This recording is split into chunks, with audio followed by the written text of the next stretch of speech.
Assalamualaikum warahmatullahi wabarakatuh. Jumpa kembali para sobat Adi. Perkenalkan, nama saya Muntaryanto. Saat ini saya bekerja di BUMN Konstruksi PT Adikarya Persero Tbk. Senang sekali hari ini saya bisa berbagi hal-hal yang bisa bermanfaat bagi kita semua.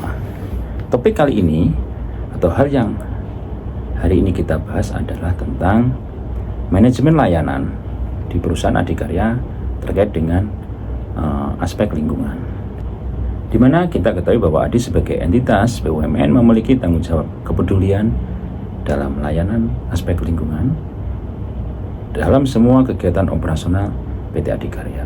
Karena kita memiliki tujuan adalah memastikan bahwa setiap kegiatan operasional unit kerja atau dalam hal ini proyek-proyek Adikarya tidak mencemari lingkungan. Salah satunya adalah pencemaran lingkungan, kemudian juga penggunaan sumber daya alam yang efektif, serta pelestarian keanekaragaman hayati. Salah satu untuk mewujudkan hal tersebut adalah dengan penerapan sistem manajemen lingkungan, di mana kalau saat ini bicara sistem manajemen lingkungan di Adikarya setidaknya ada dua standar yang dipakai. Yang pertama adalah standar internasional yaitu ISO 14001:2015, yang kedua adalah standar dari atau pedoman dari Permen PUPR nomor 10 tahun 2021 tentang pedoman sistem manajemen keselamatan konstruksi atau SMKK. Namun karena waktu kita yang terbatas, kali ini kita akan membahas sistem manajemen lingkungan berdasarkan dengan ISO 14001:2015 yang diterapkan di Adikarya. Untuk penerapan sistem manajemen lingkungan berdasarkan SMKK PUPR akan kita bahas dalam podcast berikutnya. Tapi sebelum membahas ke sana, mungkin kita bicara tentang pendahuluan, yaitu latar belakang. Kenapa sih Adikarya harus melakukan manajemen lingkungan dengan baik di setiap unit kerjanya? Bahwa Adikarya selaku entitas BUMN mempunyai kewajiban dan tanggung jawab dalam pengelolaan lingkungan, kelestarian lingkungan di setiap kegiatan operasionalnya. Atau kita seiring dengan perjanjian internasional, standar internasional maupun peraturan pemerintah. Kalau kita bicara perjanjian internasional, kita ingat ada namanya Paris Agreement atau perjanjian Paris, di mana di dalam perjanjian itu disepakati tentang hal-hal yang berkaitan dalam rangka pengendalian perubahan iklim dunia, di mana Indonesia sebagai salah satu anggota atau peserta ratifikasi melalui Undang-Undang Nomor 16 Tahun 2016, yaitu tentang pengesahan agreement atau persetujuan Paris atas Konvensi Kerangka Kerja Perserikatan Bangsa-Bangsa mengenai perubahan iklim, yang di dalamnya adalah memuat kewajiban pemerintah dalam kontribusi dalam penurunan emisi gas rumah kaca yang ditetapkan secara nasional, dan untuk membatasi kenaikan suhu rata-rata global di bawah 1,5 derajat Celcius sampai 2 derajat Celcius, serta adanya target net zero emission paling lambat tahun 2060. Kemudian jika mengacu ke peraturan pemerintah, banyak sekali undang-undang dan peraturan yang terkait dengan itu. Salah satu terakhir atau hal yang berkaitan adalah tentang yaitu Surat Edaran Menteri BUMN nomor SE6 MPU 12 2022, yaitu tentang pelaksanaan dekarbonisasi di lingkungan perusahaan BUMN sebagai bagian dari upaya BUMN dalam ikut mendukung pencapaian target kontribusi nasional dan pengendalian emisi gas rumah kaca. Oke para sobat Adi, demikian pendahuluan tentang pentingnya sistem manajemen lingkungan. Sekarang kita masuk materi hari ini, yaitu tentang seperti apa sih atau apa sih harus yang disiapkan dalam sistem manajemen lingkungan berdasarkan ISO 14001:2015. Oke, kita coba mulai satu-satu sesuai dengan klausul-klausul di dalam ISO 14001:2015. Yang pertama adalah klausul tentang konteks organisasi. Di sini setiap insan Adi wajib membuat identifikasi isu eksternal dan internal yang terkait, ya, karena kita bicara aspek lingkungan, ya isu tentang lingkungan. Ini para insan Adi biasanya menggunakan analisa SWOT, tapi bisa juga dengan metode lain. Di dalam aspek ini, di dalam klausul ini juga kita membuat identifikasi daftar needs and expectation, kebutuhan dan harapan dari para stakeholder. Kalau kita bicara misalkan ada proyek jalan tol ADI, di situ kita identifikasi isu-isu apa sih yang terkait dengan lingkungan. Salah satunya mungkin pencemaran udara atau debu akibat dari kegiatan operasional jalan tol itu.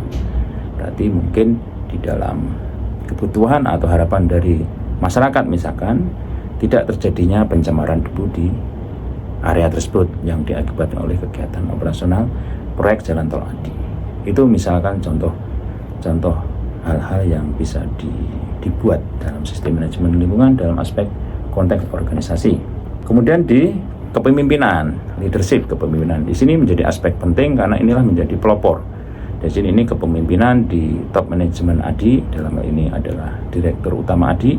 Kalau di level project adalah kepala project, adalah komitmen dari top manajemen tersebut dalam penerapan sistem manajemen lingkungan. Salah satunya adalah penetapan kebijakan perusahaan, kebijakan proyek terkait dengan lingkungan. Berikutnya adalah aspek perencanaan. Di dalam aspek perencanaan ini kita bicara namanya identifikasi risiko.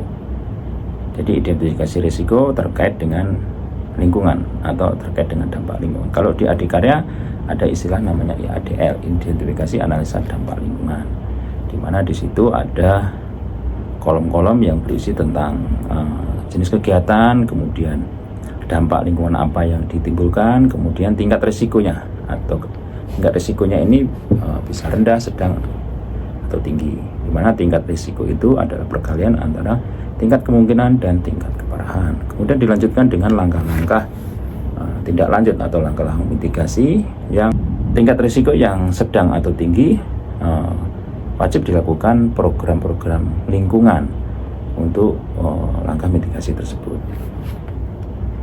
Di dalam aspek ini, di dalam klausul ini juga ada Insan ADI membuat daftar peraturan yang terkait dengan kegiatan program lingkungan atau kegiatan terkait lingkungan di proyek itu, mulai dari peraturan pemerintah tentang misalkan tentang peraturan limbah B3, peraturan limbah konstruksi, kemudian peraturan tentang 5R dan sebagainya.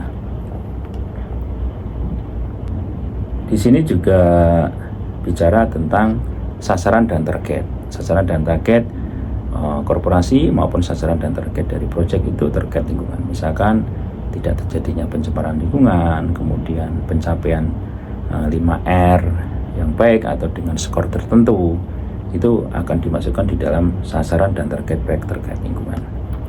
Berikutnya adalah kita bicara klausul dukungan. Kita bicara klausul dukungan, pasti yang pertama adalah dukungan sumber daya manusia atau personil Adikarya di sana. Di sana bicara organisasi, kemudian ada job description yang terkait dengan, kalau kita bicara lingkungan berarti job description terkait PSI yang bertugas di lingkungan. Berikutnya adalah bicara kompetensi dan kepedulian. Di sini kita bicara adalah tentang personel ADI yang memiliki kompetensi di bidang lingkungan. Kalau kita sekarang bicara ada namanya sertifikat kompetensi kerja ahli lingkungan yang diterbitkan oleh BNSP. Jika terjadi gap atas pemenuhan sertifikat itu, bisa dilakukan gap analisis, yaitu salah satunya dengan kegiatan pelatihan, kegiatan sosialisasi dan edukasi lainnya terhadap personel ADI. Yang berikutnya tak kalah penting adalah tentang dukungan komunikasi, karena tanpa komunikasi yang efektif, program-program lingkungan yang direncanakan tadi menjadi sia-sia karena tidak tersampaikan, artinya hanya menjadi dokumen mati, tidak bisa diaplikasikan di lapangan. Salah satu komunikasinya adalah yang pertama dengan kegiatan tatap muka atau rapat, yang berikutnya kegiatan komunikasi dengan papan informasi atau pamflet atau banner. Kalau kita bicara tadi rapat tatap muka, salah satunya kita rutin melakukan safety meeting, kita melakukan safety monitor, maupun kita melakukan kegiatan meeting proyek lainnya. yang bisa dalam rapat itu bisa kita sampaikan kepada para pekerja, pada insan ADI tentang yang terkait dengan program lingkungan. Berikutnya adalah operasi, di klausul operasi. Tadi kalau kita bicara sebelumnya adalah kalau perencanaan, kita bicara operasi. Jadi kalau bicara operasi berarti kita bicara tentang prosedur-prosedur atau SOP yang terkait dengan kriteria lingkungan yang kita masukkan di dalam kegiatan proyek. Di sini tidak hanya bicara tentang kegiatan produksi di lapangan, mulai dari kriteria-kriteria aspek lingkungan bisa kita masukkan di dalam kegiatan. Salah satunya adalah kegiatan pengadaan atau procurement, kemudian kegiatan produksi itu sendiri tadi saya cerita, kemudian di pergudangan, penyimpanan material, gimana cara menyimpan material itu yang rapi gitu. Kemudian kegiatan desain, kalau ada proyek-proyek kita yang desain and build, artinya desain itu menjadi tanggung jawab kita. Kemudian kegiatan di inspeksi peralatan, itu juga bisa kita masukkan aspek atau kriteria lingkungan. Bicara tentang kegiatan klausul operasional ini, ada namanya kesiagaan dan tanggap darurat. Di sini insan ADI di proyek harus menetapkan, pertama membuat daftar kegiatan atau kejadian yang termasuk kategori darurat lingkungan di proyek itu. Misalkan kalau kita bicara pekerjaan galian pipa, nah di situ mungkin ada instalasi pipa gas atau pipa atau kabel lainnya. Nah, di situ bisa juga itu menjadi salah satu kondisi darurat. Misalkan terjadi kebocoran gas akibat kegiatan kita, itu bisa termasuk dimasukkan menjadi daftar kegiatan tanggap darurat. Demikian juga prosedur dalam kondisi tanggap darurat itu seperti apa, termasuk komunikasi apa yang harus dilakukan oleh insan ADI pada saat terjadi kondisi darurat. Yang tak kalah pentingnya adalah simulasi tanggap darurat, itu juga wajib dilakukan. Artinya kondisi yang tanggap darurat itu dilakukan simulasi tanggap darurat. Berikutnya adalah klausul tentang evaluasi kinerja. Evaluasi kinerja kita bisa lakukan, salah satunya yang pertama adalah kita rutin melakukan inspeksi, dalam ini inspeksi lingkungan ya. Jadi hal yang bisa kita lakukan misalkan di lingkup proyek, kita melakukan inspeksi. Yang pertama inspeksi 5R, kemudian inspeksi pengelolaan limbah di proyek itu, terus efisiensi untuk konservasi energi dan air misalkan, itu bisa kita lakukan inspeksi tersebut di proyek. Demikian juga dalam evaluasi kinerja ini kita akan monitoring pemantauan realisasi sasaran dan target itu.